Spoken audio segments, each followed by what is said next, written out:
கிழட்டு நாய்கள். விராட் கோலி ரோஹித் சர்மாவை தரம் தாழ்ந்து விமர்சித்த ரவி சாஸ்திரி. இந்திய கிரிக்கெட் அணியின் முன்னாள் பயிற்சியாளர் ரவி சாஸ்திரி எப்போதுமே வீரர்களை பாராட்டுகிறேன் என்ற பெயரில் தவறான எடுத்துக்காட்டுடன் பேசி சர்ச்சையில் சிக்கிக்கொள்வார். தோனியை ஒருமுறை பாராட்டுகிறேன் என்ற பெயரில் அவர் ஸ்டெம்பிங் செய்யும்போது வேகத்தை பிக் பாக்கெட்டுடன் ஒப்பிட்டு சர்ச்சையில் சிக்கினார். தற்போது விராட் கோலி மற்றும் ரோஹித் சர்மாவை பாராட்டுகிறேன் என்ற பெயரில் அவர்களுக்கு முகத்திற்கு நேராக ஒரு தவறான வார்த்தையை பயன்படுத்தியிருப்பது சமூக வலைதளத்தில் அதிர்வுகளை ஏற்படுத்தியிருக்கிறது.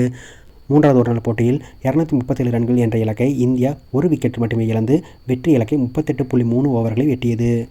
இதில் முன்னாள் கேப்டன் ரோஹித் சர்மா 121 ரன்கள் எடுத்து விராட் கோலி 74 ரன்களும் எடுத்தார். இதுகுறித்து இரு வீரர்களையும் அழைத்து நேர்காணலில் ரவி சாஸ்திரி ஈடுபட்டார்.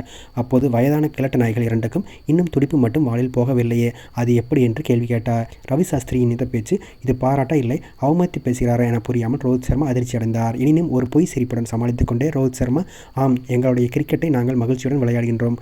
அதைவிட மிகவும் முக்கியமாக நாங்கள் எவ்வளவு பாராட்டுகளை பெற்றாலும் எவ்வளவு சாதித்தாலும் எப்போதெல்லாம் வாய்ப்புகள் நாட்டுக்காக விளையாட கிடைக்கிறதோ அப்போதெல்லாம் ஒரு புதிய தொடக்கத்தை அணுகுவது போல் நாங்கள் ஒவ்வொரு போட்டியும் விளையாடுவோம்.